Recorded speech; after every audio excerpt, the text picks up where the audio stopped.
Antes de empezar el tema de hoy, vamos a hacer una serie de noticias que han sucedido durante este breve tiempo, pero además vamos a centrarnos primero de todo en una que ha sido realmente importante y trascendental.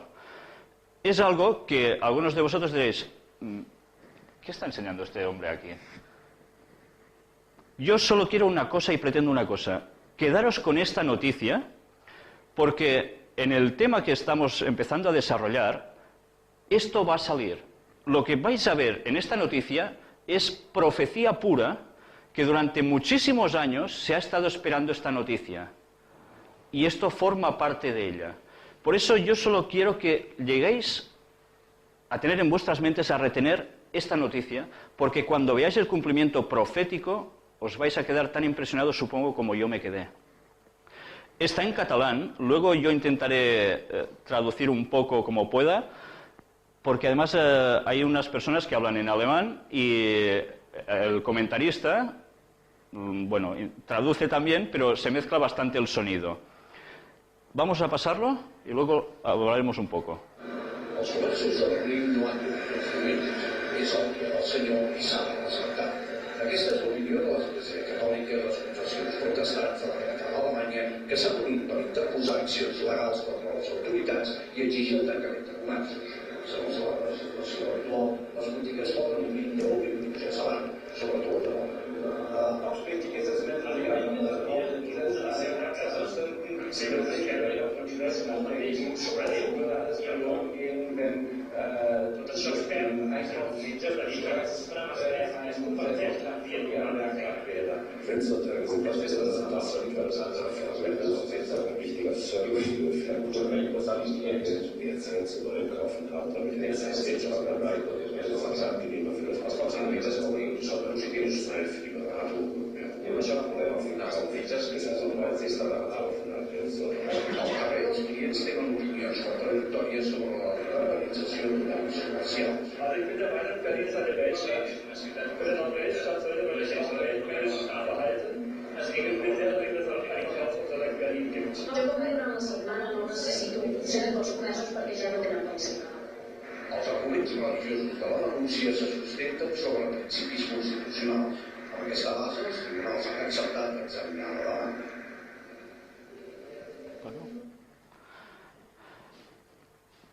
Yo no sé si habéis entendido alguna cosa, se oía bastante mal.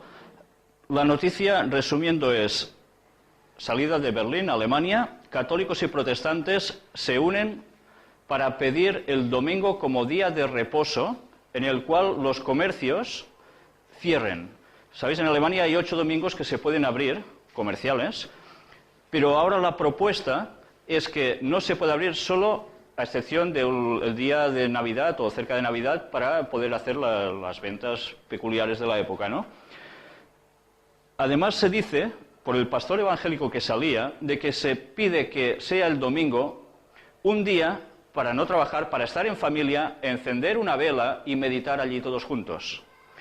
Yo no sé si esto recuerda a la historia anterior de nuestro país, en España, que precisamente hace años atrás esto era bastante habitual. No digo el estar con una vela, pero sí el de no poder hacer comercio, entre muchas otras cosas.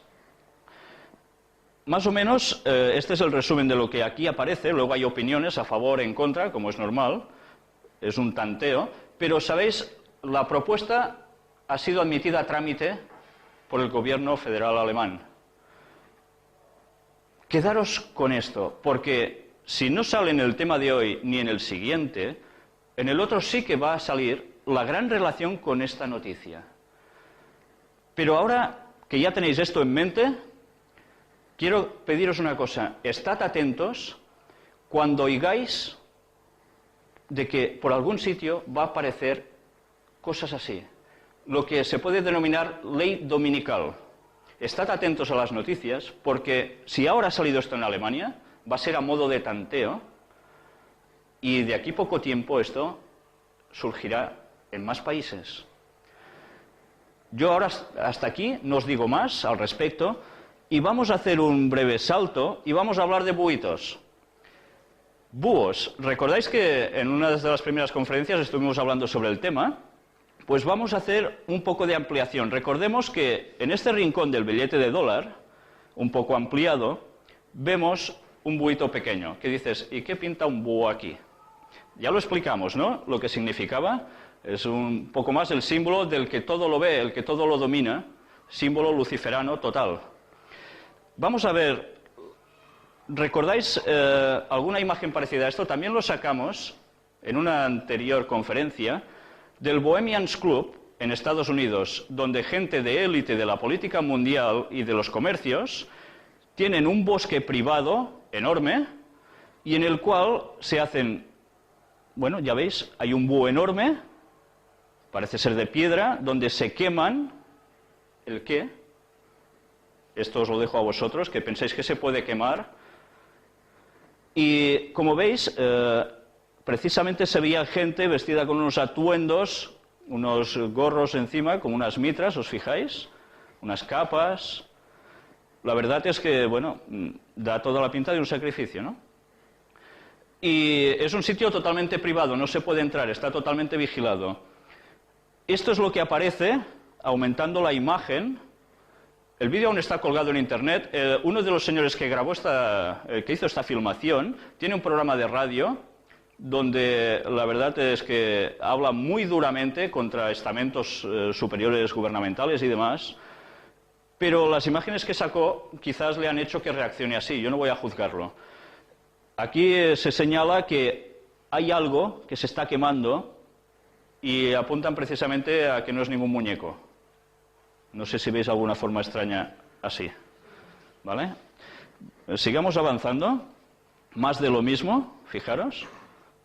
¿Y sabéis quién es este señor? Helmut Schmidt, 1991. ¿Os suena? ¿En Alemania? ¿Vale?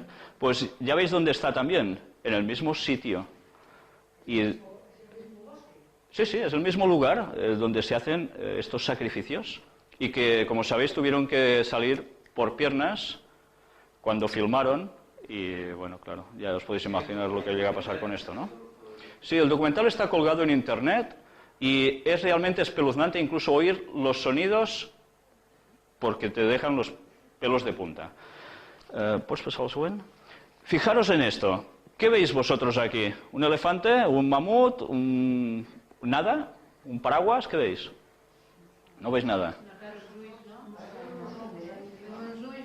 Fijaros, esta foto está sacada por satélite en el año 1966 y esto no es nada más ni nada menos que el Capitolio. ¿Y qué?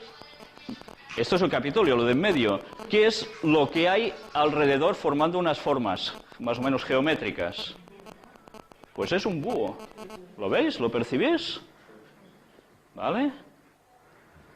Vamos a ver lo mismo sacado de Google Maps, año 2006. Lo mismo, sigue exactamente igual, con vegetación alrededor y allí en el plano, para que lo podáis ver perfectamente. ¿A quién se le ocurre hacer una cosa así y poner un búho como aquí en medio? ¿Por qué? Si no hay algo detrás, un propósito y unos conceptos, esto sería la cosa más absurda, porque la gente de a pie jamás va a ver que esto tiene forma de búho desde el suelo, ¿verdad? Pots apretar el següent, sisplau? Fijaros en esto, está sacado de un documental de Illuminatis y masones. ¿Habéis visto lo que aparece aquí? Es un escrito de Adam Weishaupt, el fundador de los Illuminati. Y fijaros, anda, qué manía con los búhos. ¿Podían poner un perro o una sardina? No, un búho.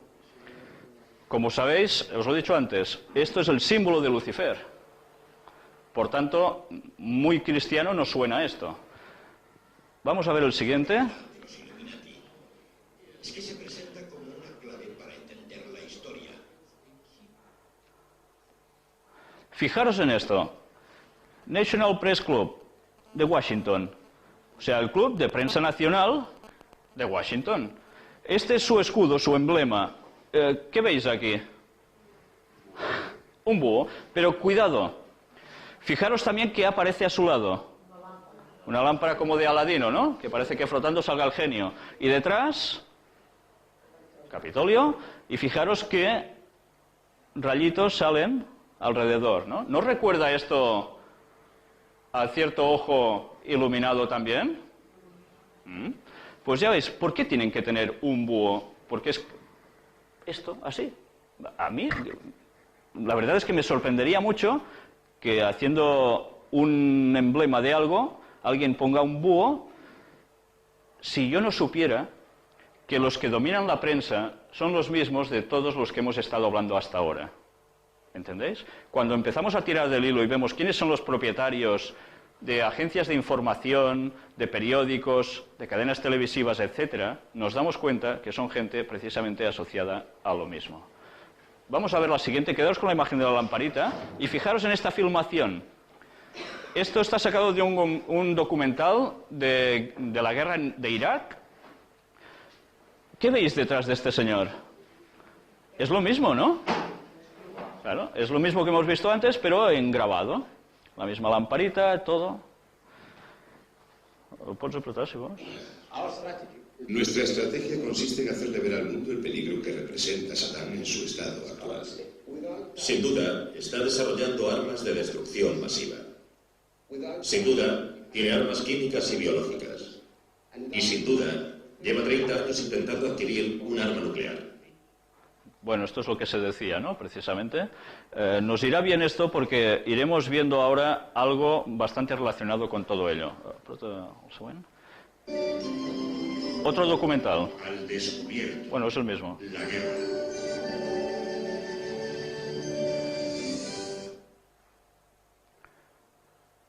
Este trabajo se está realizando bajo la batuta del Dr. David Kane, un respetado científico e inspector de Naciones Unidas que encabeza la búsqueda de armas en Irak. Estamos decididos a acabar con esto. Contamos con un grupo de hombres y mujeres norteamericanos totalmente volcados en esto. Los mejores activos que la comunidad de inteligencia puede proporcionar. Fijaros en todo el proceso de imágenes, ¿eh? En mi opinión, lo más probable es que nos hayamos equivocado de cabo a rabo. Y eso resulta de lo más perturbador. Aquí reconoce que se han equivocado. Él, si veis todo el documental, este señor está diciendo de que había sido contratado por Bush, de hecho, y por la ONU para mirar si verdaderamente había armas de destrucción masiva. Y él estaba convencido al principio de que esto era así. Luego se va dando cuenta de que, como decimos en catalán, le han achacado la camisa. No es cierto. Y él va haciendo sus meditaciones, y aquí lo vemos en alta voz, expresando todo lo contrario ya. Pero después de ir viendo todo lo que va explicando, de repente este señor va a soltar una frase que cuando yo vi el documental me quedé prácticamente helado porque decía, si yo no supiera lo que sé, ¿a qué viene a cuento? Fijaros.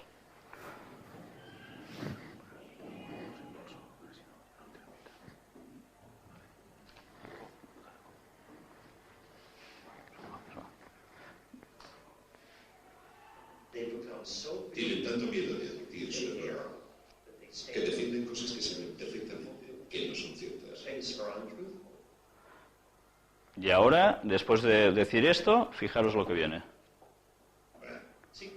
Las sociedades secretas tienen sus propias reglas. Las sociedades secretas no suelen sentirse obligadas a comunicarse abierta y democráticamente.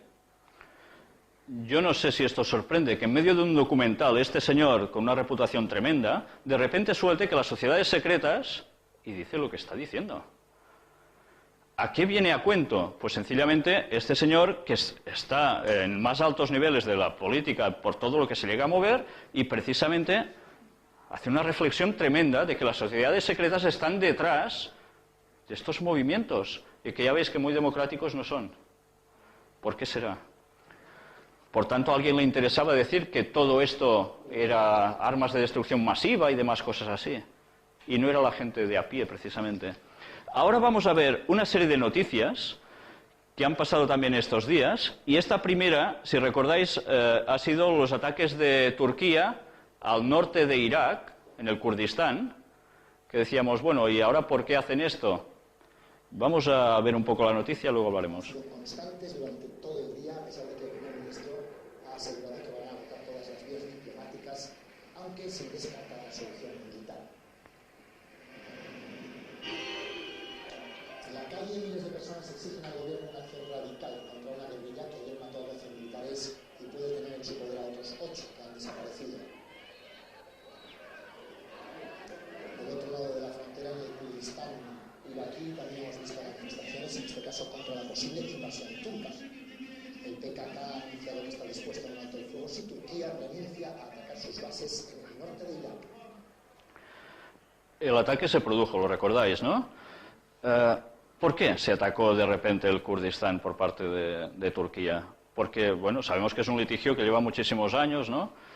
Pero se suscitó toda una polémica también en Estados Unidos de por qué el Imperio Otomano había hecho la gran masacre con esta pobre gente, etcétera, etcétera. Que decías, ¿y ahora esto a qué viene? Y, ¡pam!, hay este ataque. ¿Recordáis la conferencia sobre Daniel capítulo 11, los versículos finales? Situamos un contexto y algo muy especial.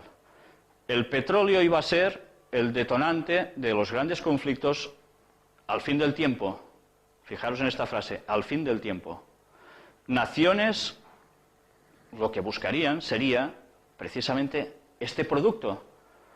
¿Y por qué se ataca el Kurdistán? Porque precisamente era la zona de más paz dentro de Irak. Pues porque precisamente es la zona donde hay los mejores pozos petrolíferos. Las cosas no pasan porque sí, a veces se utilizan excusas para conseguir ciertas cosas. ¿Os recuerda esto al documental anterior de la destrucción de armas masivas? ¿Veis? Las opiniones públicas son muy fáciles de manipular cuando el verdadero pretexto se esconde. Vamos a ver otra. Fijaros en esto. Justicia para los templarios 700 años después. Si ampliamos la noticia nos dice, el último maestro de los templarios vio cómo clausuraban su orden y lo condenaban a muerte, pero no iba a dejar este mundo así como así. Se dice que mientras subía la hoguera en la que sería quemado vivo, el 18 de marzo de 1314, en pleno centro de París, Jacques de Molay maldijo al rey de Francia Felipe IV y al papa Clemente V. Ambos murieron ese mismo año. Será una casualidad, ¿no? Con ese supuesto juramento se cerraban 2 siglos de ese cuerpo de élite religioso-militar que nació a principios del siglo XII para proteger a los cristianos de Tierra Santa en Oriente Próximo. O al menos es lo que se decía. La orden había cobrado una fuerza inusitada. Acumulaba riqueza y propiedades en Europa y Oriente Próximo e incluso puso en marcha un sistema bancario internacional a través del que financiaron la guerra de algunos monarcas. Con el fin de las cruzadas, su poder y secretismo levantaron sospechas entre las potencias europeas. Fijaros en algo que hemos ido tratando durante todas estas conferencias, cómo el sistema de banca mundial sigue en manos de gente puesta en sociedades secretas, aparte de alguien más que tendrá relación con el tema que vamos a tratar hoy y los que trataremos consiguientemente. Pero fijaros, ya en ese entonces se hacía sistema bancario internacional. Así empezaron a crear su riqueza. Pero también es curioso como teóricamente aquí la orden desaparece, huyen como pueden, muchos son aniquilados, se dice, y en cambio, después de esta maldición, como por arte de magia, estos 2 señores malditos se mueren. Y esto es un hecho, o sea, aquí lo pone así, pero fue un hecho. Está sacado del país esta noticia. ¿Las personas se pueden morir porque los maldicen y ya está? Podría ser. Pero sabiendo cómo han ido funcionando a través de todas las épocas, los asesinatos en estos tipos de personas ha sido algo muy común. Por tanto, si hubiese desaparecido totalmente esa orden, ¿cómo hubiesen muerto esas personas? ¿Quién los hubiese ejecutado? Vamos a ver lo mismo ahora en filmación y un poco más ampliado. Años después ya era la organización más grande de Occidente, pero acusados de herejías, sacrilegio, sodomía y adoración a ídolos paganos, fueron quemados en la hoguera. L'ordine del Tempio fu sacrificato per evitare l'apertura di uno scisma che avrebbe portato alla formazione di una chiesa di Francia autonoma staccata dalla sede di Roma. Detrás de esta conspiración política estaba Felipe IV, que pudo pagar sus deudas al eliminarlos y quedarse con sus riquezas. Dicen las actas del Vaticano que el Papa Clemente los consideraba inocentes y fieles a la fe cristiana. Siglos después de especulaciones, fantasías y billetas negras, parece que la mala fama de los templarios quedará desenterrada para siempre. si explicamos esta noticia aquí, ¿por qué creéis que es? ¿A quién se le limpia la imagen con todo esto? Se dice a los templarios, ¿no? Porque se dice que no fueron herejes, en verdad, sino que eran buenos seguidores de Cristo, buenos cristianos, buenos católicos.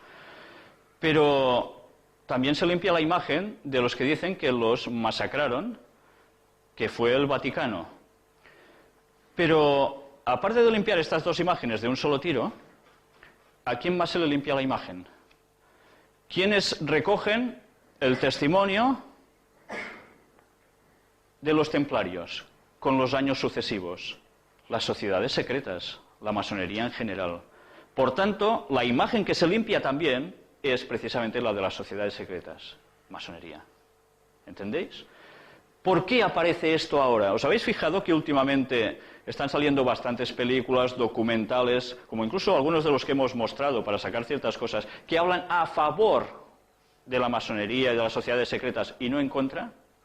Lógicamente, si no hubiera voces que están delatando que son lo contrario a lo que se está explicando ahora, no harían precisamente esta campaña de llevar la contraria a las voces que están saliendo. Se están defendiendo. Y esto algún propósito debe tener. Y esto va a tener cumplimiento profético. Ya lo iréis viendo. Vamos a terminar con una noticia que diréis, ¿y esto qué tiene que ver? Bueno, es navideña. Y como nos estamos acercando, fue el diciembre del año pasado. Un árbol de Navidad regalado por Calabria al Vaticano y puesto en la plaza de San Pedro junto al obelisco. Allí lo veis, ¿no? El obelisco también y el arbolito. Su medida, qué casualidad que hace 33 metros de altura. Podía hacer 24, 28, 84, yo qué sé. ¿Por qué 33? ¿Recordáis cuando hablamos un poco de cómo estas personas se mueven con la cábala? Y el significado de sus números, sus equivalencias, lo que querían decir. 33 es 3 veces 11. Y con esto se daba ciertos mensajes. Esto no estaba puesto de 33 metros, precisamente este aquí porque sí. Se regalaron otros. El de 33 metros se puso al lado del obelisco precisamente.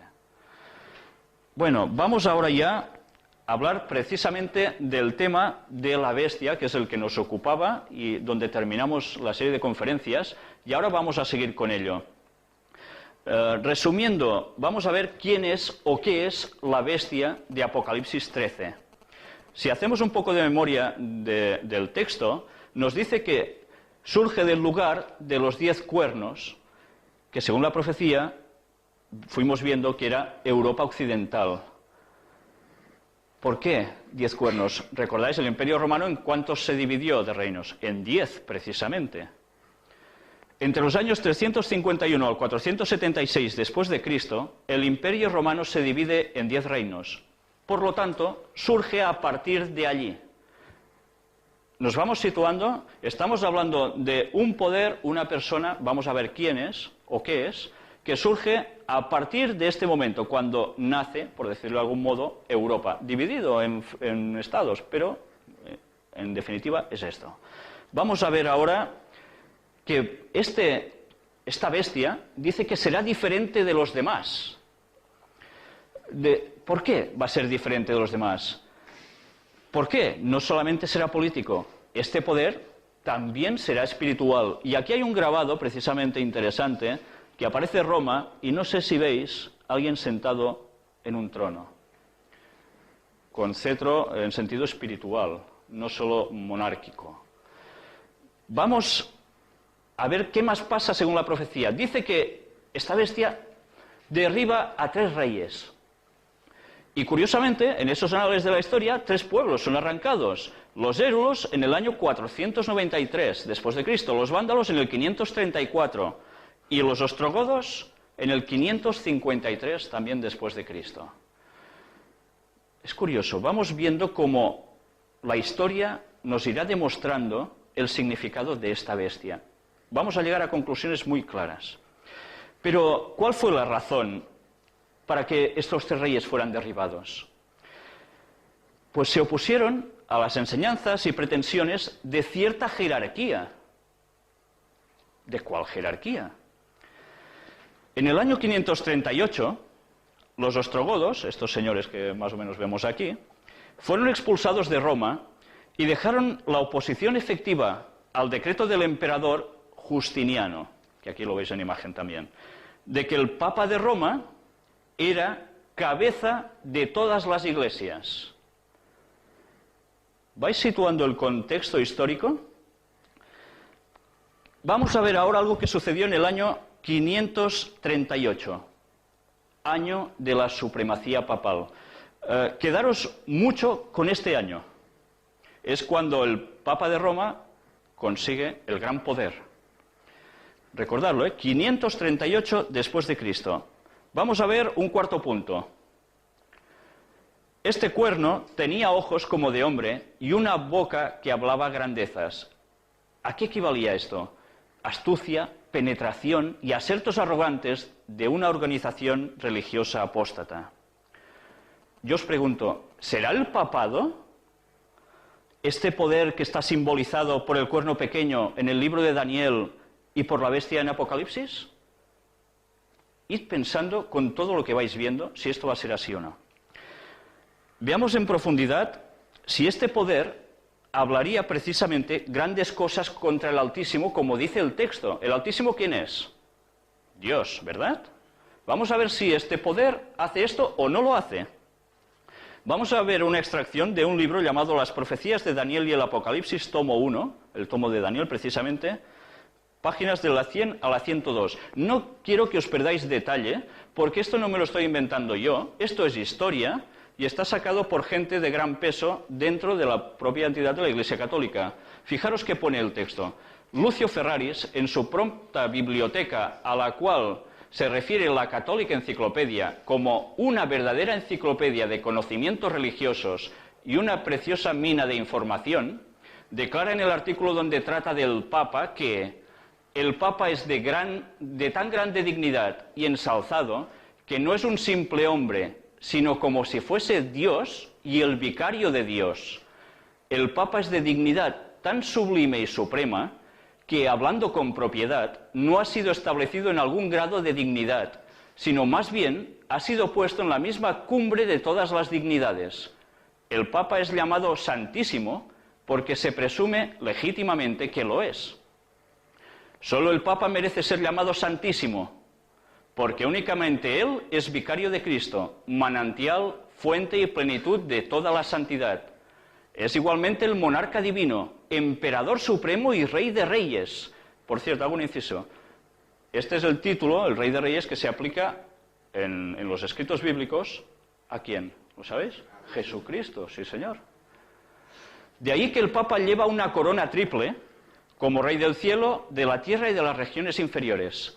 Además, la superioridad y el poder del pontífice romano no se refieren solo a las cosas celestiales, a las terrenales y a las que están debajo de la tierra, sino que llegan hasta sobre los ángeles, pues es mayor que ellos.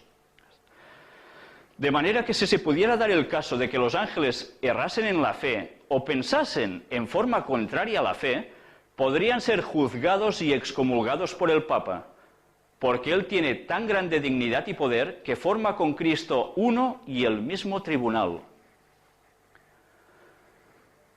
El Papa es como si fuese Dios en la tierra, solo soberano de los fieles de Cristo, principal Rey de Reyes, que tiene la plenitud del poder, a quien el Dios omnipotente ha confiado no solo la dirección de lo terreno, sino también del reino celestial. El Papa tiene tan grande autoridad y poder que puede modificar, explicar o interpretar aún las leyes divinas. Esto es poder, ¿eh? Cristóbal Marcelo, en la cuarta sesión del Quinto Concilio de Letrán, en una oración dirigida al Papa, exclamó: «Tú eres el pastor, tú eres el médico, tú eres el director, tú eres el labrador. Finalmente, tú eres otro Dios en la tierra». Casi nada. Dice Adam Clarke, con referencia al versículo 25, «Hablará como si fuese Dios». Así es como cita Símaco San Jerónimo. A nadie puede esto aplicarse tan clara y plenamente como a los papas de Roma. Han asumido la infalibilidad que pertenece únicamente a Dios. Profesan perdonar los pecados, cosa que pertenece solamente a Dios. Profesan abrir y cerrar el cielo, etcétera, etcétera, etcétera. Bueno, terminamos el párrafo. que pertenece únicamente a Dios. Profesan ser superiores a todos los reyes de la tierra, la cual pertenece solamente a Dios. Y van más allá de Dios al pretender relevar naciones enteras de su juramento de fidelidad a sus reyes, cuando los tales reyes no les agradan. Y van contra Dios cuando dan indulgencias por el pecado. Esta es la peor de todas las blasfemias. Yo no sé si sabíais, pero esto es historia y ya habéis visto de dónde está extraído. El poder y el personaje que se pinta del Papa es realmente Dios en la tierra. Vamos a ver el quinto punto. Pensaría cambiar los tiempos y la ley, nos decía el texto de Apocalipsis. ¿Cambió este poder la ley, los 10 mandamientos de Dios que siguen sus santos auténticos? Porque recordáis que en una conferencia hablamos de quién eran los santos en la Biblia. Los santos no son gente que están en un altar, que han sido beatificados por nadie, sino que dice que son los que guardan los mandamientos de Dios y la fe de Jesús.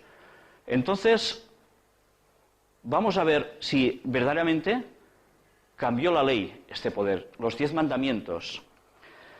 Vamos ahora a ver precisamente el texto bíblico donde aparecen los 10 mandamientos que todos de pequeños supongo que habéis aprendido en el colegio, o antes cuando yo era pequeño nos enseñaba, fuera el colegio de curas o monjas o no. Yo iba a un colegio nacional, pero también se nos enseñaba esto en clases de religión obligatoria, claro. Éxodo 20, que es el segundo libro de la Biblia, es donde se recogen los 10 mandamientos que todos más o menos sabemos. Dicen así: y habló Dios todas estas palabras diciendo: yo soy Jehová tu Dios, que te saqué de la tierra de Egipto, de casa de servidumbre. No tendrás dioses ajenos delante de mí. No te harás imagen ni ninguna semejanza de lo que esté arriba en el cielo, ni abajo en la tierra, ni en las aguas debajo de la tierra. No te inclinarás a ellas, ni las honrarás, porque yo soy Jehová tu Dios, fuerte, celoso, que visito la maldad de los padres sobre los hijos hasta la 3ª y 4ª generación de los que me aborrecen, y hago misericordia a millares, a los que me aman y guardan mis mandamientos. Fijaros, hago un inciso. Este segundo mandamiento nos está diciendo: no te harás imagen, ¿verdad? Y menos para adorarlas. Sigamos. No tomarás el nombre de Jehová tu Dios en vano, porque no dará por inocente Jehová al que tomare su nombre en vano. El cuarto mandamiento. Iros quedando con este cuarto mandamiento porque iremos hablando más adelante al respecto. Acuérdate del día de reposo para santificarlo. Otras versiones pone directamente sábado, que significa reposo. 6 días trabajarás y harás toda tu obra, mas el 7º día reposo. Un momento, ¿el sábado es el 7º día? A mí me enseñaron lunes, martes, miércoles, jueves, viernes, sábado como 6º. Luego hablaremos de esto. Mas el 7º día reposo para Jehová tu Dios. No hagas en él obra alguna, tú, ni tu hijo, ni tu hija, ni tu siervo, ni tu criada, ni tu bestia, ni tu extranjero que está dentro de tus puertas. Porque en 6 días hizo Jehová los cielos y la tierra, el mar y todas las cosas que en ellos hay. Y reposó en el 7º día. Por tanto, Jehová bendijo el día de reposo y lo santificó. Santificar es apartar para un uso santo. Lo diferencia totalmente del resto de los otros días de la semana. Honra a tu padre y a tu madre, para que tus días se alarguen en la tierra que Jehová tu Dios te da. No matarás, no cometerás adulterio, no hurtarás, no hablarás contra tu prójimo falso testimonio. Y el último, no codiciarás la casa de tu prójimo, no codiciarás la mujer de tu prójimo, ni su siervo, ni su criada, ni su buey, ni su asno, ni cosa alguna de tu prójimo. Vamos, lo que está de moda ahora. Pero no quiero que os quedéis solo con esto. Vamos a hacer una comparativa de un catecismo católico y vamos a comparar los 10 mandamientos tal como aparecen en el texto sagrado de la Biblia y cómo se enseña según el catecismo. Y vamos a notar unas pequeñas diferencias. Primer mandamiento, vale, clavado, el mismo. Pero, ¿y el segundo mandamiento? Aquí me decía que no podía adorar imágenes. Y allí, en el catecismo, me dicen: no tomes el nombre del Señor tu Dios en vano. Anda, ¿dónde ha ido a parar este mandamiento? ¿Dónde está? Porque voy mirando para abajo y no lo pillo. ¿En algún sitio se habrá puesto o no? ¿O ha desaparecido? Quizás esto me empieza a hacer pensar de que ahora entiendo por qué en iglesias hay imágenes que son adoradas y la gente las reverencia. Porque, claro, es que allí, en lo que les enseñan a esas personas, no está eso. Vamos a seguir. El tercero, claro, ahora veo que hay un desfase. ¿Nos damos cuenta? El tercero, bíblicamente, es no tomarás en falso el nombre del Señor tu Dios. En el otro, claro, hay un desfase de uno, porque uno ha desaparecido. Nos pasa también a santificar las fiestas. ¿Santificar las fiestas? Antes hemos leído santificar las fiestas o lo que ponía el cuarto mandamiento, que era reposar el sábado, guardar el sábado, santificar el sábado. Y allí pone santificar las fiestas. ¿Qué ha pasado aquí? Esto es un cambio, ¿no? El resto de mandamientos, veo que más o menos todos son iguales, sí, pero veo que entonces, en el 10º, me dice el bíblico que no voy a codiciar nada de lo de los demás. Y allí, como me falta uno, porque me quedarían 9 al haber suprimido uno, veo que el 10º está... son 2, el 9 y el 10. No codiciarás la mujer de tu prójimo como el 9º, y el resto de la codicia lo ponemos en el 10º. Por tanto, tenemos 10. Caray. No sé si os habíais fijado en este detalle. Pero alguien ha cambiado la ley de Dios. Y la profecía decía que esa bestia, ese gran poder, haría esto. ¿Se ha cumplido la profecía? Yo creo que sí. Vamos a ver, resumiendo un poco lo que hemos visto ahora. Suprimió el segundo mandamiento, prohibición de adorar imágenes, y dividió el 10º mandamiento en 2 para que siguieran habiendo 10. El cuarto mandamiento, referido a la santificación del sábado, fue sustituido por santificar las fiestas. Vamos a ver un sexto punto, que nos decía la profecía. Atacará a los santos de Dios por un tiempo, tiempos y medio tiempo. ¿Entendéis algo? Dice que este poder atacará a los santos de Dios, que eran los que guardaban los mandamientos de Dios. O sea que este gran poder se dedicó a perseguir, a matar a gente que seguía la ley como estaba antes. ¿Y por cuánto tiempo? Pues eso, un tiempo, tiempos y medio tiempo. Para mí esto es un enigma. ¿Para vosotros? ¿Lo veis claro? ¿Cuánto tiempo es eso? Pues hoy vamos a aprender un poco a descifrar estos símbolos. ¿Qué son? Porque puede ser muy importante, porque, ¿sabéis?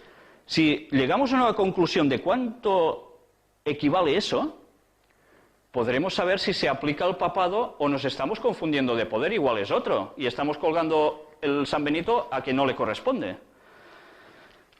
Vamos a ver cuánto es un tiempo. Resulta que en la Biblia aparece, ¿recordáis el libro de Daniel, del cual hemos hablado bastante, porque hay un montón de profecías muy interesantes?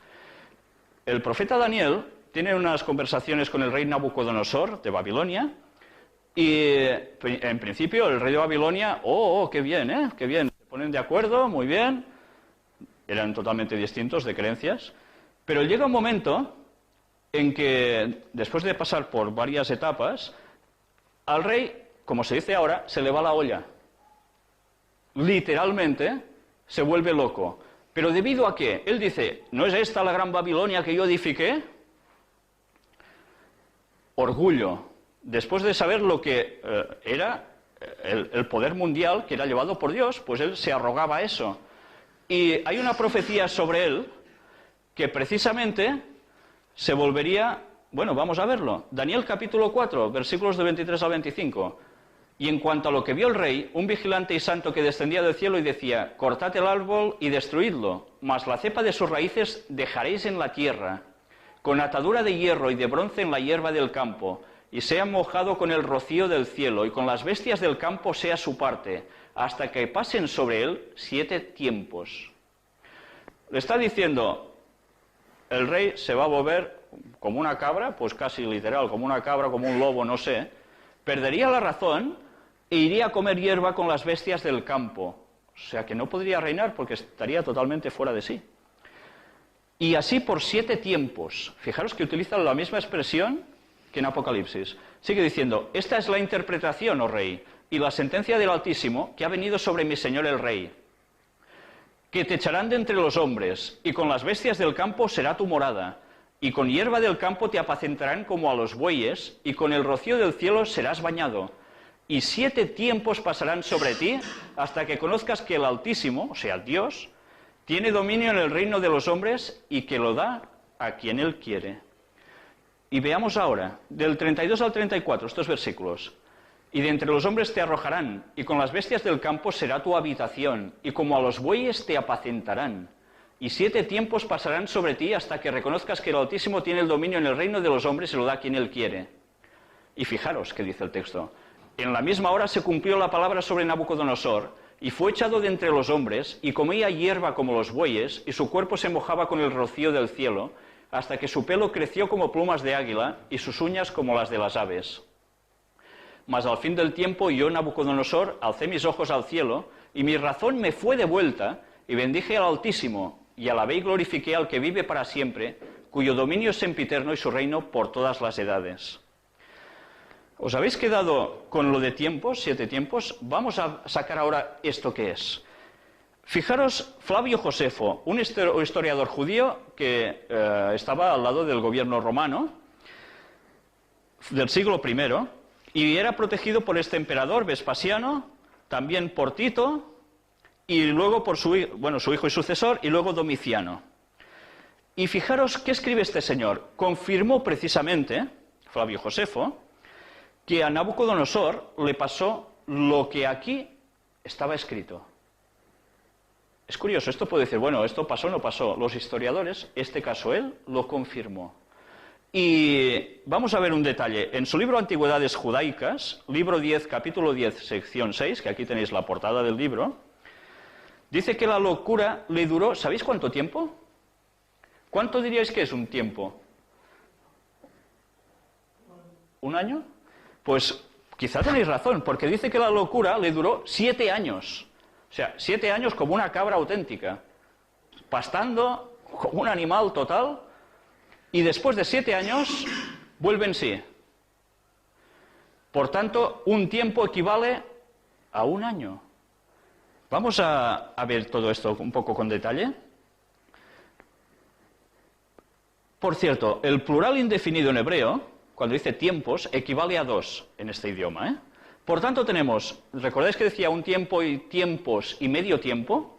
Vamos a descifrarlo. Un tiempo equivale a un año, 2 tiempos, el plural, 2 años. Medio tiempo, medio año. Por tanto, 3 tiempos y medio equivale a 3 años y medio. O sea, son 3 años y medio, ¿no? ¿Llega todo hasta aquí? Vamos a ver cómo la cosa se complica un poco más, pero al mismo tiempo se explica aún más claramente. Vamos a ver, si la profecía está dada en símbolos, un año bíblico, y como vimos en otras conferencias, equivalía a 360 días, no 65, 360 días. Y por tanto, vamos a ver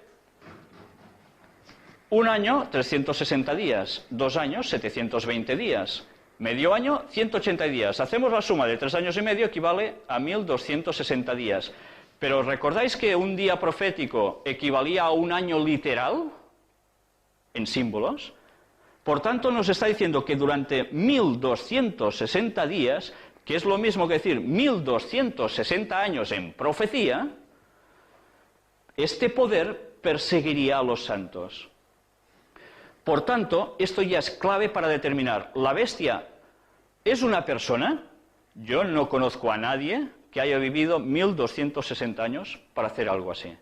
Por tanto, no puede ser una persona sola. Tiene que ser una entidad o un poder. ¿Entendéis? Solo con esto nos sirve para hacer callar a las personas que sacan explicaciones sobre la bestia y empiezan a decir mil y unas cosas, que si es este personaje, que si es el otro, que si fue Hitler, que si fue... ¿Vivió 1260 años? No. Por tanto, las personas que digan esto, no sé si con buena intención o mala intención, se equivocan. La realidad es esto. Bíblicamente, en símbolos, es esto. Bueno, vamos a ver ahora un texto que nos da detalles adicionales. Apocalipsis 11, versículos 2 y 3. ¿Tienes por clicar? Fijaros que dice este texto. Pero el patio que está fuera del templo, déjalo aparte y no lo midas, porque ha sido entregado a los gentiles, y ellos hollarán la ciudad santa 42 meses. y daré a mis 2 testigos que profeticen por 1260 días vestido de cilicio. ¿Hacemos cuentas de cuántos son 42 meses en días? Vamos a verlo. 42 meses por 30 días que tiene el mes bíblico son 1260 días proféticos, que equivalen a ¿cuánto literalmente? 1260 años. Nos está hablando del mismo periodo de tiempo que antes. Y 1260 días proféticos es eso, 1260 años literales. Apocalipsis 12:14. Fijaros cómo la misma cantidad de tiempo aparece en distintas partes, en distintos textos. Apocalipsis 12:14. Y se le dieron a la mujer las 2 alas de la gran águila para que volase de delante de la serpiente al desierto, a su lugar, donde es sustentada por un tiempo y tiempos y la mitad de un tiempo. Esto nos suena ya, ¿eh? Pues se clica, aquí lo tenemos, otra vez, nos sale, haciendo después toda la suma, todo lo que pertenezca a hacer, 1260 años literales. Y aún hay otro texto en Daniel 12:7, que dice, y oí al varón vestido de lino que estaba sobre las aguas del río, el cual alzó su diestra y su siniestra al cielo, y juró por el que vive por los siglos, que será por tiempo, tiempos y la mitad de un tiempo. Y cuando se acabe la dispersión del poder del pueblo santo, todas estas cosas serán cumplidas. Sé que esto es un poco embotado, es un tema denso, pero que es necesario conocer porque cuando sepamos a las claras si esa bestia es el papado o no, nos va a determinar profecías puras que estamos viviendo y que vamos a vivir de aquí muy poco tiempo y que van a marcar la pauta para todo el mundo. Y nadie se va a escapar de eso. Nadie. Vamos ahora a Daniel 7:28. Aquí fue el fin de sus palabras. En cuanto a mí, Daniel, mis pensamientos me turbaron y mi rostro se demudó, pero guardé el asunto en mi corazón. ¿Por qué Daniel reacciona así? Porque él sabe que lo que ha visto en visión es que al pueblo de Dios lo estaban machacando. 1260 años de persecución de la gente buena, permitidme esa expresión, de verdad. Un profeta, ante esta visión, ¿cómo se queda? Pues debería quedar el pobre bastante afectado, ¿no? ¿El papado dominó 1260 años? ¿Alguien sabe esto? ¿1260 años domina el papado? Vamos a hacer un poco de historia. Vamos a demostrar cómo sí. El edicto del emperador Justiniano, que aquí lo tenéis en el grabado, fue dado en el año 533 después de Cristo y hacía del obispo de Roma cabeza de todas las iglesias. Casi nada, ¿eh? Pero este edicto no pudo entrar en vigor antes que los ostrogodos arrianos, el último de los 3 cuernos que habían sido arrancados, y que antes hemos visto, para dejar lugar al papado, fuesen expulsados de Roma. Y esto no pasó hasta el año 538, que es el año que antes hemos visto como que empieza la supremacía papal. Todos los que se le oponían terminaban mal. Y ahora, fijaros en estas fechas que vamos a enseñar aquí. 538 después de Cristo, los ostrogodos son arrancados, es el último de esos 3 cuernos, y le sumamos 1260 años de persecución papal contra la gente que se le oponía. ¿Y a qué año nos lleva esto? 1798. Y ahora tendremos que hacer necesariamente más historia. ¿Qué pasó este año? ¿Pasó algo o no pasó nada? Fijaros, si pasó algo verdaderamente trascendental, la profecía se cumple en el papado. Si no, yo me soy Pinocho y os estoy engañando. Fijaros la importancia de esta suma en lo que ahora vamos a ver. ¿Qué pasó ese año? Aquí lo tenemos. ¿Sabéis quién es este señor, el general Berthier? Bueno, este señor comandaba el ejército francés bajo las órdenes precisamente de este otro que vamos a ver ahora, Napoleón Bonaparte. Y entró en Roma y proclamó la República, que aquí lo tenéis, precisamente. Entré en France dans Rome, ¿vale? Los que sabéis francés, precisamente nos pone esto aquí, y proclama la República en Roma, en este año. Vamos a ver, además, ¿qué hace? Pues toma prisionero, ¿sabéis a quién? Fijaros, a este señor, el Papa Pío VI. ¿Y qué hace eso? Pues, ¿recordáis el texto de la profecía? Dice que se le inflige una herida mortal a la bestia. ¿Una herida mortal qué quiere decir? Si estás muerto de necesidad, te mueres, es una herida mortal. Pero la profecía decía algo aparte de esto. Si hubiese sido una herida mortal, la historia del papado se termina aquí, ¿verdad? Pero la profecía decía algo adicional. Decía luego que esa herida mortal iba a ser sanada. Cosa curiosa, ¿eh? Vamos a ver precisamente cómo este señor, Juan, bueno, es un dibujo, no era exactamente una foto de la época porque no había, era un discípulo de Jesús y estas profecías las hizo precisamente 430 años antes de que surgiera el papado. Y ya veis, lo clavó, ¿verdad? Vamos a ver, Apocalipsis 13:3. Vi una de sus cabezas como herida de muerte, pero su herida mortal fue sanada. Y se maravilló toda la tierra en pos de la bestia. Yo no sé si sois conscientes de esta imagen. Esto lo analizamos en otra conferencia. Cuando mostramos esta imagen, Papa Juan Pablo II, en cuerpo presente, detrás un séquito de personajes de primer nivel de la política mundial, especialmente del gobierno de los Estados Unidos, presidentes habidos y presentes, de rodillas ante este cuerpo, de rodillas. ¿Por qué matizo de rodillas? Porque todos estos señores son protestantes, o al menos eso dicen, y vimos que todos pertenecen a sociedades secretas. Pero curiosamente, todos inclinados ante este cuerpo, que es inclinarse ante quién. ¿Qué significa el Papa en sí? Al Vaticano, en general, es la personificación. A quien están rendiendo tributo no es solo a esta persona, es a ese poder.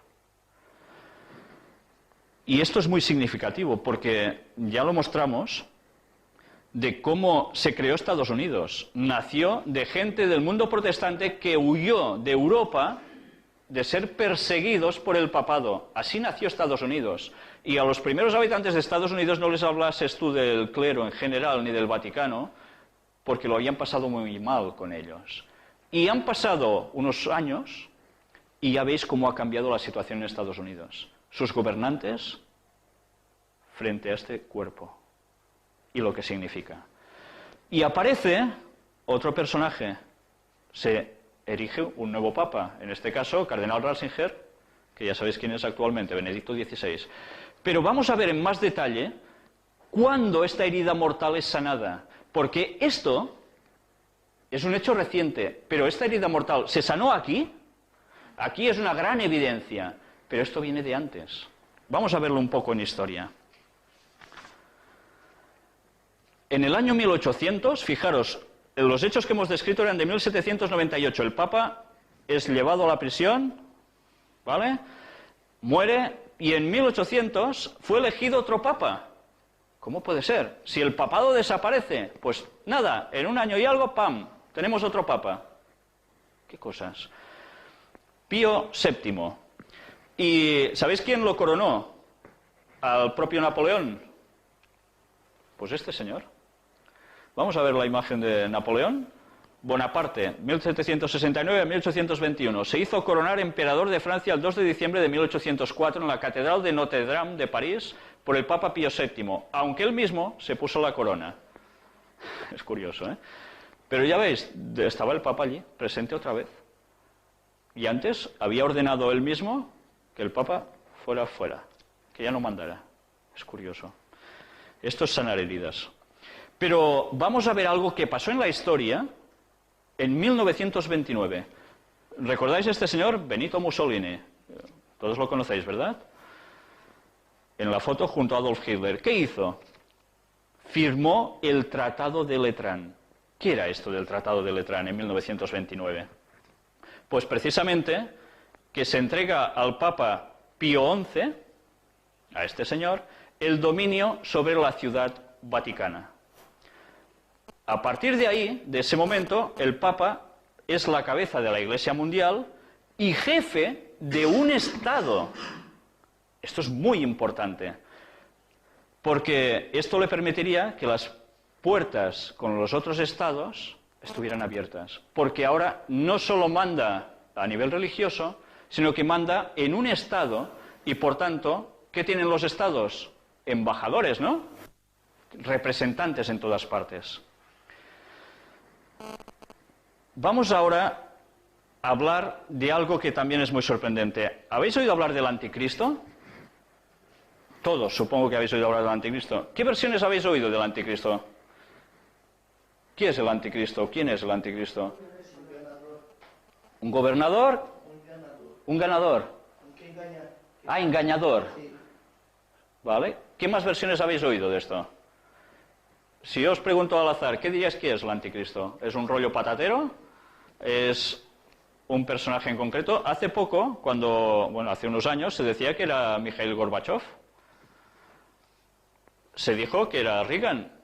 Se dijo incluso también que era Bush. Ah, se dijo también que es Papa. Pues tendremos que hacer un repaso, porque en los tiempos del Nuevo Testamento, precisamente durante los primeros 100 años de la era cristiana, se dejó escrito el proceso que seguiría, el anticristo. Y vamos a ver si se aplica también al papado. Vamos a ver la primera imagen, que es un texto, y vamos a ver un poco de repaso histórico al respecto para saber qué es o quién es el anticristo. Los Hechos de los Apóstoles, escrito por los apóstoles de Jesús, bueno, concretamente por Lucas, en este caso, capítulo 20, del 28 al 30, nos dice: por tanto, mirad por vosotros y por todo el rebaño en que el Espíritu Santo os ha puesto por obispos, para apacentar la iglesia del Señor, la cual él ganó por su propia sangre. Porque yo sé que después de mi partida entrarán en medio de vosotros lobos rapaces que no perdonarán al rebaño. Y de vosotros mismos se levantarán hombres que hablen cosas perversas para arrastrar tras sí a los discípulos. Esto es un primer paso de anticristo. Alguien que surge de entre los primeros cristianos mismos para ¿hacer qué? Hablar cosas perversas, y empezar a cambiar cosillas, ir contra ellos. Vamos a ver otro texto. Segunda de Tesalonicenses, capítulo 2, versículos del 1 al 8.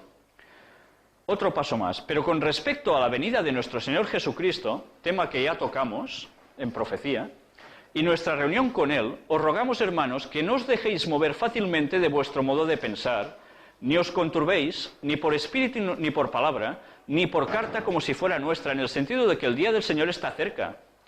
Nadie os engañe en ninguna manera, porque no vendrá sin que antes venga la apostasía y se manifieste el hombre de pecado, el hijo de perdición. Vaya títulos le está poniendo aquí.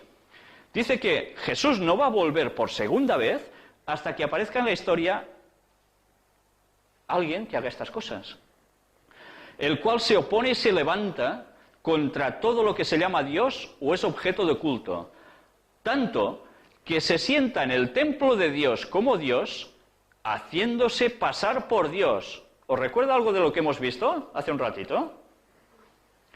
¿No os acordáis que cuando yo estaba todavía con vosotros os decía esto? Y ahora vosotros sabéis lo que lo detiene, a fin de que a su debido tiempo se manifieste, porque ya está en acción el misterio de la iniquidad. Solo que hay quien al presente lo detiene hasta que él a su vez sea quitado de en medio. Y entonces se manifestará aquel inicuo a quien el Señor matará con el espíritu de su boca y destruirá con el resplandor de su venida. Por cierto, cuando dice iniquidad es una injusticia grande, una maldad. Vaya adjetivos calificativos, impresionantes, ¿eh? Tercera epístola de Juan, versículos 9 y 10. Otro proceso. Yo he descrito a la iglesia, pero Diótrefes, al cual le gusta tener el primer lugar entre ellos, no nos recibe. Aquí empezamos. Alguien que dentro de la congregación dice, yo soy el más bonito. Ya empieza a haber algo de mal rollo aquí. Por esta causa, si yo fuere, recordaré las obras que hace parloteando con palabras malignas contra nosotros, Y no contento con estas cosas, no recibe a los hermanos, y a los que quieren recibirlos se lo prohíbe y los expulsa de la iglesia. Aquí aparece alguien que ya quiere un primado. Primera de Juan, capítulo 2, versículos 18 y 19. Hijitos, ya es el último tiempo, y según vosotros oísteis que el anticristo viene, así ahora han surgido muchos anticristos. Por esto conocemos que es el último tiempo. Salieron de nosotros, pero no eran de nosotros, porque si hubiesen sido de nosotros, habrían permanecido con nosotros. Pero salieron para que se manifestase que no todos son de nosotros. O sea que, ¿de dónde saldrían estos anticristos? De los propios cristianos. Por tanto, alguien que diga que el anticristo es quién sabe quién, primero habrá tenido que salir estos personajes del mundo cristiano. Y aquí está, en esos tiempos, en los años, el primer siglo del cristianismo, ya hacían esto. Era un proceso gradual que se iba a manifestar hasta que algo se apartara y no tuviera ya freno y se manifestara totalmente ese anticristo. Vamos a ver ahora un proceso de los obispos y papas de Roma. ¿Por eso, verdad? Todos estos han sido papas. No os los voy a leer porque mañana aún estaría aquí. Vamos a ver ahora unos casos concretos en determinadas fechas históricas, haciendo un poco de saltos, para que vayáis viendo cuál es el proceso que van siguiendo. Víctor I, entre el año 189 y 201, este señor mandó que las iglesias del Oriente observasen la Pascua en domingo. Estos rehusaron y fueron excomulgados, pero en vano. Fijaros cómo aquí aparece el domingo por en medio, ¿eh? Julio I, del 337 al 352, el concilio de Sárdica, en el año 343, confirió al obispo de Roma el privilegio de juzgar entre obispos contenciosos. O sea que si entre los obispos había alguna cosa mala, el obispo de Roma, ¡pam!, intervendría. Inocencio I, del 402 al 417, tenía el concepto de ser obispo universal. Bueno, esta no es su foto, ya lo ves, no es que tuviera esta cara, pero es que no había grabado de la época. Vamos a ver ahora Sixto III, 432 al 440. Dijo, soy delegado por Dios para vigilar a la iglesia entera. O sea, él era el obispo de Roma, según él, claro. León I, 440 al 461, promulgó un decreto diciendo que el obispo de Roma es supremo. El concilio de Calcedonia en el año 451 puso a la par al obispo de Roma con el obispo de Constantinopla. Había una escisión. Constantinopla, Roma, querían todos cierta hegemonía, cierto poder, pues se los puso a la par. Pero vamos a ver ahora. Símaco, 498 al 514. El pontífice romano fue constituido juez en lugar de Dios, cumpliendo aquel cargo como vicegerente del Altísimo. Juan II, 533 al 535. Justiniano lo reconoció como cabeza de todas las iglesias del mundo cristiano. Por cierto, hago un inciso aquí. ¿Lo reconoció como cabeza de todas las iglesias del mundo cristiano? ¿Sabéis qué noticia ha surgido esta semana pasada? Y que en este país apenas se ha oído nada. Apareció en el Times, en Inglaterra. Aquí muy poco en las noticias. Fijaros, ¿recordáis una conferencia donde enseñábamos que los ortodoxos y el Papa se visitaban, hacían unos acuerdos y dijimos que esto era asunto profético? Pues ha habido ya una reunión con unas firmas diciendo que se ha acordado que católicos y ortodoxos van a tener una cabeza común. ¿Y sabéis quién va a ser el líder, el jefe, por decir algo? El Papa de Roma. La profecía se está cumpliendo delante nuestro y a veces ni nos estamos dando cuenta.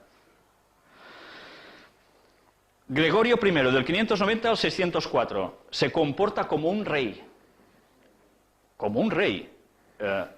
Es un poder espiritual, teóricamente, ¿eh? Gregorio VII, del 1073 al 1085, puso restricciones sobre autoridades civiles. Esto es muy fuerte, ¿eh? Hacer restricciones sobre autoridades civiles quiere decir que alguien manda más que las autoridades civiles, y es un poder espiritual. Y terminamos con Inocencio III, del 1198 al 1216. Desempeñó un papel dirigente en los asuntos de los gobernantes de Europa. Habéis visto en este breve repaso de todos los papas que han habido, no hemos entrado en detalles que la historia confirma muy claramente, de papas que tuvieron hijos, de papas que mataban a otros para que no subieran al poder, de una mujer papa, de montones de cosas que yo prefiero no ponerme y pensar que en todas partes hay de todo, ¿vale? Pero que evidentemente me denota que un gran poder espiritual de parte de Dios no sé si va a ser. Y más estando comprobando cómo las profecías se aplican literalmente a este poder, como precisamente la bestia, anticristo. Pero, ¿por qué se observa el domingo en el mundo cristiano? Antes hemos visto en los mandamientos que el sábado era el día que se guardaba de reposo. ¿Los judíos qué día guardan? ¿Lo sabéis? Guardan un día de reposo que es el sábado. Y quiero hacer también un otro inciso. Ha habido una noticia hace unos pocos meses de Israel, el centro del judaísmo ahora, bueno, teóricamente, porque ya sabéis que los que pesan son los que están en Estados Unidos, ¿no? Pero, y en Inglaterra. Pero en Israel se ha hablado ya por los comerciantes de que sería bueno de que se abrieran los negocios en sábado, se pudiera hacer comercio porque se pierde una gran cantidad de dinero con todo esto. Y el domingo, si acaso, hacer un reposo más internacionalizado, como hacen los demás. Que el pueblo judío se esté planteando estas cosas, sabiendo la profecía que sabemos, que ellos también se van a unir al papado, a mí me hace pensar mucho. Porque esto quiere decir que algo muy grande y muy grave está a punto de pasar. Y no nos estamos dando cuenta. Y lo vamos a vivir todos. Bueno, vamos ahora al emperador Constantino, este señor, que alrededor del año 300, más o menos, se convirtió, entre comillas, al cristianismo, y a partir de ahí se empezó a mezclar la verdad con el error. Estamos hablando ahora de por qué se observa el domingo.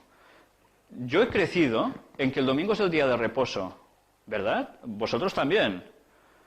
Y esto a nivel general, en Europa, en Estados Unidos, en Centroamérica, en Sudamérica, en el mundo cristiano en general, se enseña que el domingo es el día de reposo.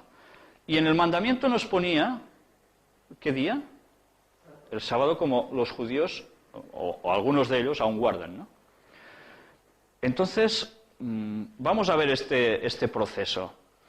Hemos hablado ahora de Constantino, y según todos los indicios históricos, Constantino aceptó el cristianismo viendo que se estaba tambaleando precisamente su imperio por las hordas bárbaras y por problemas internos de desgaste del imperio. Y deseando que siguiera unido, vio la solución en la religión como unificación del imperio.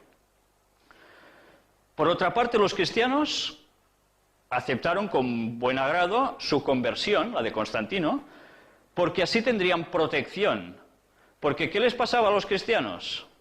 Normalmente, bueno, no es que disfrutaran de grandes libertades, ¿no? Pero resulta de que no todos lo ven bien, que Constantino, el emperador, se haga cristiano y se haga un pacto con los cristianos. ¿Cómo terminaron muchos cristianos? En el circo, ya lo veis, y con otras formas, ¿no? A veces quizá peores. El pacto entre cristianos y paganos consistió en que todos los habitantes del imperio, que era un imperio pagano, el imperio romano, se harían cristianos y harían algo. Aceptarían el venerable día del sol, dies solis, que decían ellos en latín, que es el domingo, como el día de reposo. El imperio pagano, el imperio romano, adoraba un día al sol. ¿Qué día era ese? el dies solis, el domingo que llamamos nosotros. Y Constantino aceptó coger ese día y pasarlo al mundo cristiano. Entonces los cristianos dijeron, pues vale, me parece muy bien, no queremos problemas y cogemos el domingo como día de reposo. Y otros dijeron, esto no lo dicen las Sagradas Escrituras. Y aquí empieza a pasar algo. Empieza a haber problemas entre los propios cristianos.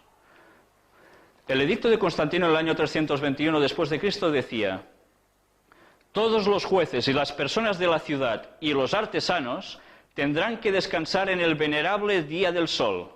Esto es el código de Justiniano. Los que estabais al inicio de la conferencia, hemos empezado con la noticia de Alemania, en la cual el domingo se pretende que sea el día de reposo, se esté en familia, etcétera, etcétera. Del amor. ¿Cómo? Del amor. Del amor. No hay sábado sin sol ni domingo sin amor. Qué poético. Pues yo no sé si lo que ha pasado en Alemania os recuerda un poco esto. La historia se está repitiendo. Es más, la profecía dice que la historia se va a repetir.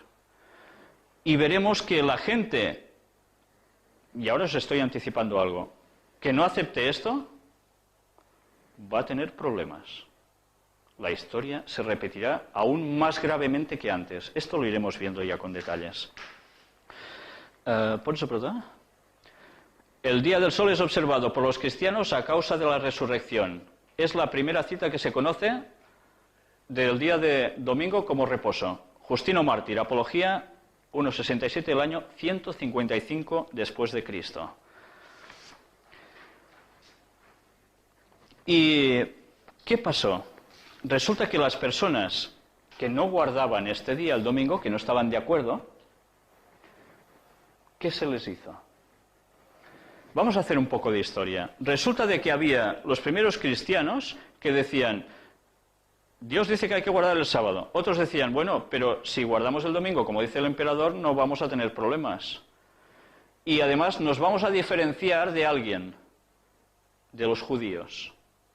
¿Sabéis? Se tenía mucho miedo en ese entonces, porque los judíos fueron los que teóricamente hicieron que se matara a Cristo, de que se confundieran los cristianos con los judíos, porque guardaban el mismo día y decían, ostras, no vamos a tener diferencia visual, externa. Por tanto, cojamos el domingo, que va a ser el día para todos y estaremos todos tranquilos. Los que no aceptaron ese cambio de la ley de Dios, lo pasaron muy mal. Y fueron perseguidos durante muchos años, hasta llegar a ser casi completamente exterminados los que no querían aceptar el domingo como día de reposo y preferían seguir guardando el sábado como el reposo del Señor. Vamos a ver aquí el canon 29, el canon 29 de este concilio, donde nos pone, los cristianos no deben judaizar y estar ociosos el sábado, sino que trabajarán ese día, pero honrarán especialmente el día del Señor, y siendo cristianos, si es posible, no trabajarán ese día. Si no obstante se los halla judaizando, ¿veis lo que os decía?, serán separados de Cristo. Caray, qué cambios, ¿eh?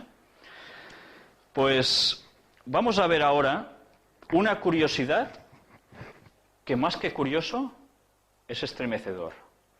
Y es un cambio que ha habido hace unos años en vuestros diccionarios, al igual que en los míos.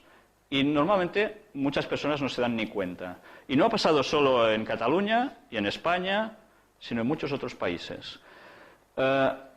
Esto es un extracto de un diccionario enciclopédico cualquiera, en este caso ilustrado de Cretza. Nos resumen: domingo, primer día de la semana; sábado, séptimo y último día de la semana. ¿Vale? Esto está sacado de un diccionario anterior al año 1990. Si vosotros miráis las versiones de esos años, veréis que todos se expresan así. Pero ¿qué pasa a partir de 1990? Algo que nos puede hacer estremecer cuando sepamos el significado de esta profecía. Si ahora entráis, por ejemplo, en el diccionario en Internet, Real Academia Española, nos dice sábado, nos explica que es sábado de descanso, etcétera, en hebreo, sexto día de la semana. Aunque aquí, gracias a Dios, aún añaden séptimo de la semana litúrgica. ¿Cómo puede ser? Aquí se está diciendo de que el sábado es el sexto día de la semana y antes nos decía que era el séptimo. ¿Vosotros tenéis poder para cambiar el significado de una palabra? ¿Con un gran peso como es esto? ¿Hacer pasar de un día de un número al otro? Yo soy incapaz de hacer eso. Dudo que nadie tenga esa fuerza para hacer eso. En cambio, se ha hecho. Y, ¿puedes explicar la otra? Domingo. Voz patrimonial del latín Dominicus, elisión de dies Dominicus, día del Señor, dicen. Derivado de Dominus, dueño, Señor. Voz difundida con el cristianismo que sustituyó la denominación propiamente romana, dies solis, compárese el inglés o el alemán Sonntag, que quiere decir que día del sol, el dies solis, de la familia etimológica de dueño. Total, séptimo y último día de la semana. Luego, bueno, añaden que primero de la semana litúrgica. Pero es que la mayor parte de diccionarios ya no está diciendo esta parte final. Se quedan solo con lo primero. Que el domingo es el séptimo día de la semana y el sábado el sexto. ¿Qué habrá pasado detrás de todo esto? ¿Qué fuerza habrá detrás para poder cambiar el significado en enciclopedias y diccionarios? ¿Sabéis? Yo me he encontrado personalmente la situación de hablar con alguien y decirle, el sábado es el séptimo día de la semana, el día que Dios dijo que hay que reposar. ¿Qué dices? ¿Que el sábado es el séptimo día? Es el sexto. Esta conversación la he tenido montones de veces. Si les digo, el domingo es el primer día de la semana, ¿qué dices? Es el séptimo. Esto en nuestro país, si lo probáis, aún... ¿Sí? Dime. Yo tengo una Biblia católica, la Católica, que dice claramente, acuérdate del sábado para santificarlo. No, si es que en las Biblias católicas aparece así tal cual. Entonces, ¿cómo puede ser que en la Biblia suya mismo aparezca así y en el catecismo aparezca cambiado? Es curioso, ¿eh? Pero ya veis, si yo antes podía argumentar y decirle a cualquier persona, coge tu diccionario, tu enciclopedia y mira, y verás que lo que te digo es verdad, ahora ya no puedo hacerlo. Porque ahora les digo, el sábado es el séptimo día, y resulta de que allí pone sexto día. ¡Anda! ¿Y dónde está mi argumento entonces? Si yo no puedo demostrar que siempre ha sido así en todos los anales de la historia, pierdo una gran fuerza. Pero es que ha habido una manipulación tremenda, y creo que intencionada. Afirmo, intencionada. Vamos a ver un poco más, aún tenemos un poco de tiempo. Según los profetas bíblicos, ¿se podía cambiar la ley de Dios? Vamos a ver la respuesta. Un libro en el Antiguo Testamento, en los Salmos, capítulo 111, versículos 7 y 8. Las obras de sus manos son verdad y juicio. Fieles son todos sus mandamientos, afirmados eternamente y para siempre, hechos en verdad y en rectitud. Están afirmados eternamente, dice. ¿Me voy a atrever yo a cambiar los mandamientos de Dios? Vamos a ver, Salmo 119, versículo 152. Hace ya mucho que he entendido tus testimonios, que para siempre los has establecido. Testimonios y mandamientos es lo mismo. Para siempre los ha establecido. Repito, ¿alguien se va a atrever a cambiar eso? Pues sí, se han atrevido a cambiar eso, ¿eh? Y lo hemos visto. Y Jesús dijo quizás, o dio el consentimiento divino para que ese día se cambiara. Mateo 5, 17 y 18. No penséis que he venido para abrogar, anular, la ley o los profetas. No he venido para abrogar o anular, sino para cumplir. Porque de cierto os digo que hasta que pasen el cielo y la tierra, ni una jota ni una tilde, o sea, lo más pequeño, pasará de la ley hasta que todo se haya cumplido. Jesús no da autoridad a nadie para que cambie ese día de reposo. Yo sé que ahora estaréis pensando, ¿y por qué este hombre está hablando tanto de sábado y domingo? ¿Qué tiene que ver? Esto es lo que va a marcar la pauta, y os adelanto la profecía, la pauta para que el mundo llegue a su clímax. Va a ser la cosa de más importancia